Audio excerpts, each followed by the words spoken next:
Pai, é chegada a hora. Santifica-os na verdade. A tua palavra é a verdade. Olá, meus amados, tudo bem? Vamos dar continuidade à leitura de Mateus capítulo 16. Eu sei que você está sendo muito abençoado, mas vamos dar continuidade.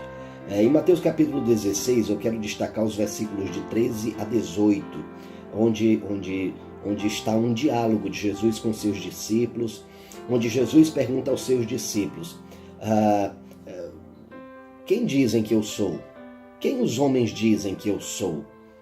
E os discípulos dizem para eles, olha, alguns estão dizendo que você é João Batista, outros estão dizendo que você é Jeremias, outros que é Elias, outros que um dos profetas. E Jesus pergunta, e vocês, quem dizem que eu sou? Um dos discípulos, Simão Pedro, responde para ele, tu és o Filho de Deus, és o Cristo. E queridos, essa pergunta que Jesus fez aos seus discípulos, ele continua fazendo a cada um de nós. Quem é Jesus para você? Ele é simplesmente um homem que fez a diferença na sua geração? Ele é simplesmente um homem que fez a diferença na história? Ele é simplesmente um profeta? Ele é simplesmente um homem bom? Eu quero te dizer que ele é muito mais do que isso. Ele é o Filho de Deus, ele é o Filho, aquele momento, o Filho unigênito de Deus, e ele se fez primogênito de Deus para que nós pudéssemos assumir a condição e o privilégio de sermos também filhos de Deus. Ele hoje é o primogênito.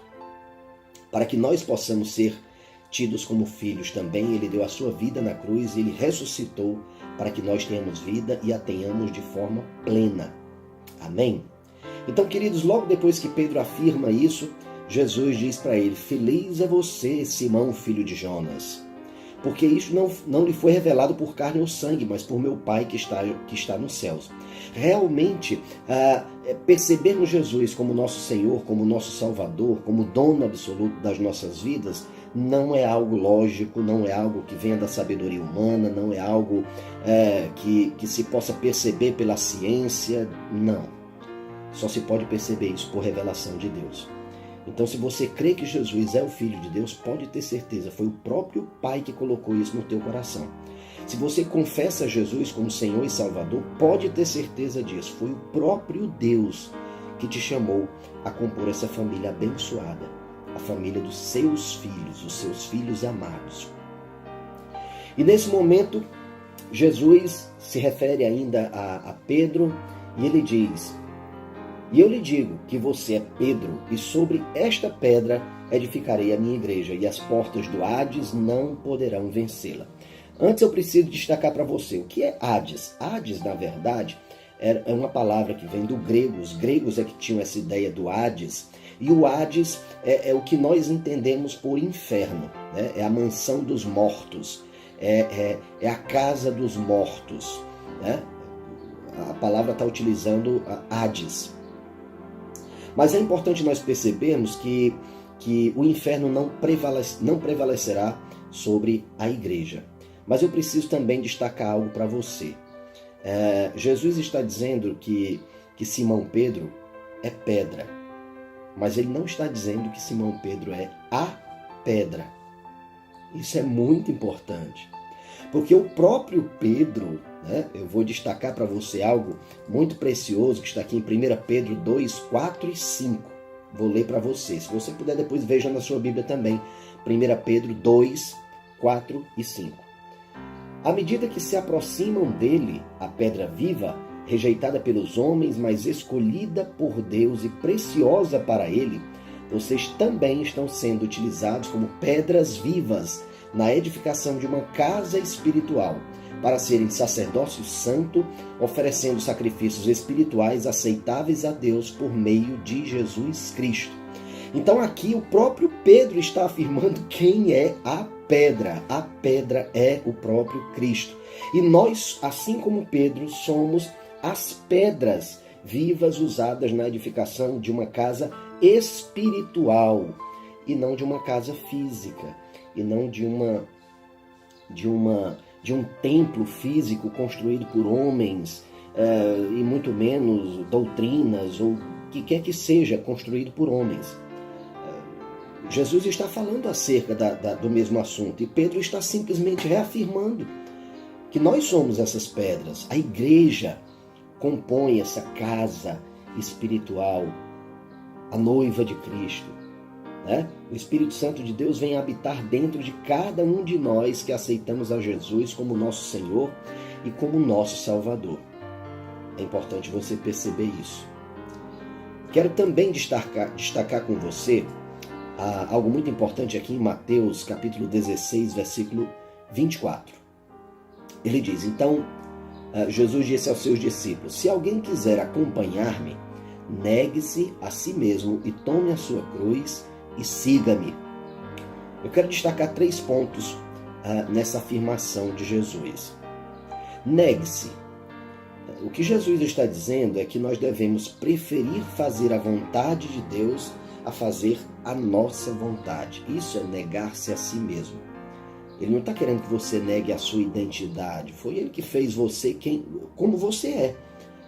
Se você é da forma específica que você é porque Deus te fez assim. Existe um propósito em que você seja quem você é.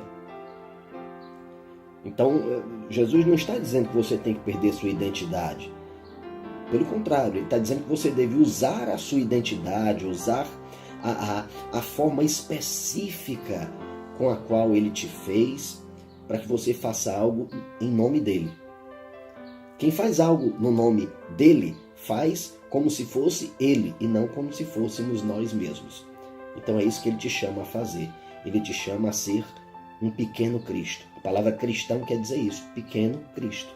Amém? Então negue-se. Prefira fazer o que Ele quer que você faça a fazer o que você deseja. Amém? Tome a sua cruz. Tomar a nossa cruz não é viver uma vida de sacrifícios, com autoflagelações, nos colocando em situações de perigo. Não, queridos, não. Não é isso que é carregar a sua cruz. É diferente. Carregar a nossa cruz, termos a disposição de carregar a nossa cruz, é termos a disposição para morrer para o pecado, morrer para o mundo. Isso é carregar a nossa cruz. Morrermos para os valores do mundo e renascermos e ressuscitarmos para os valores do reino de Deus. Isso é carregar a nossa cruz. Não estou com isso querendo te dizer que na sua caminhada você não terá dificuldades. A palavra também diz que nesse mundo nós teremos aflições. Porém, tende ânimo, ou tende bom ânimo, porque Ele próprio venceu o mundo. Jesus venceu o mundo. Então, se Jesus venceu o mundo, Ele venceu para você, e você pode vencer o mundo também, fazendo o mesmo que Ele fez, valorizando as coisas de Deus. Porque logo à frente, depois que Pedro diz essa grande afirmação de que Ele é o Cristo, logo depois Pedro passa por um momento que também nos causa um certo desconforto. Né? No mesmo capítulo, Jesus anuncia para os seus discípulos o sacrifício que ele precisaria fazer. E Pedro se refere a Jesus e diz, não, de forma nenhuma, isso não vai te acontecer de maneira nenhuma. E Jesus se refere ao mesmo Pedro que ele acabou de dizer, Pedro, tu és pedra, não foi a carne nem o sangue que te revelou, mas foi o próprio Pai que te revelou. Ele se dirige a Pedro e ele diz, para trás de mim, Satanás. Meu Deus, que palavra pesada. Muitas pessoas também se inquietam quando escutam essa expressão de Jesus. Poxa, Jesus não foi pesado com Pedro? Mas não, queridos, Jesus estava se referindo a uma atitude que Pedro teve que não condizia com as coisas de Deus. Carregar a nossa cruz é fazer a vontade do Pai. E a vontade do Pai para Jesus era de que Ele carregasse aquela cruz, e aquela cruz não era simplesmente dele, era também a nossa cruz, era também as nossas enfermidades, as nossas iniquidades, os nossos pecados estavam sobre Ele naquela cruz. Então Jesus veio para aquilo, Jesus veio para aquele momento. E Pedro queria de alguma forma tirá-lo disso. Por isso, Pedro, naquele momento, não estava sendo dirigido por Deus de forma nenhuma. Era isso que Jesus queria dizer para Pedro. Amém? Então, o terceiro ponto que é importante percebermos, em Mateus 16, 24, é siga-me. E o que é seguir a Jesus? Ele diz, tome a tua cruz e siga-me. O que é seguir Jesus? Seguir Jesus é simplesmente admirá-lo? Seguir Jesus é simplesmente achar que ele é um cara legal? Não, não. Seguir Jesus, queridos, realmente é viver como ele viveu. E mais do que isso, é viver como ele vive, porque ele vive. Jesus não está morto, ele está vivo, ele está sentado à direita do Pai. E ele também veio habitar dentro de você por meio do Espírito Santo de Deus. Ele é vivo, ele está vivo dentro de você também. E se você realmente deseja permitir que Jesus conduza os teus passos, você vai poder contar com ele que está aí morando dentro de você, que está morando dentro do teu corpo. E é por isso que o teu corpo é tão precioso para Deus. É por isso que você precisa cuidar do seu corpo. É por isso que você precisa ter muito cuidado com o que está fazendo com o seu corpo. É por isso que ele nos chama a santidade, a não vivermos na prostituição, a não vivermos no adultério, a não vivermos no homossexualismo. É porque o nosso corpo não nos pertence, o nosso corpo pertence agora a ele. Ele habita nesse corpo. Nós somos essa casa dele.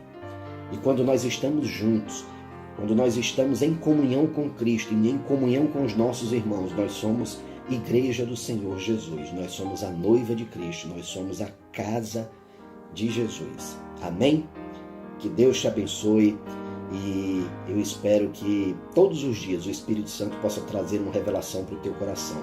Que todos os dias o Espírito Santo possa te levar a um melhor conhecimento do Pai. Que todos os dias você aprenda mais desse que nos amou de forma que nenhum homem é capaz de amar, porque ele deu a própria vida para que você tenha vida e tenha plenamente. Deus te abençoe e amanhã nós nos veremos. Até logo.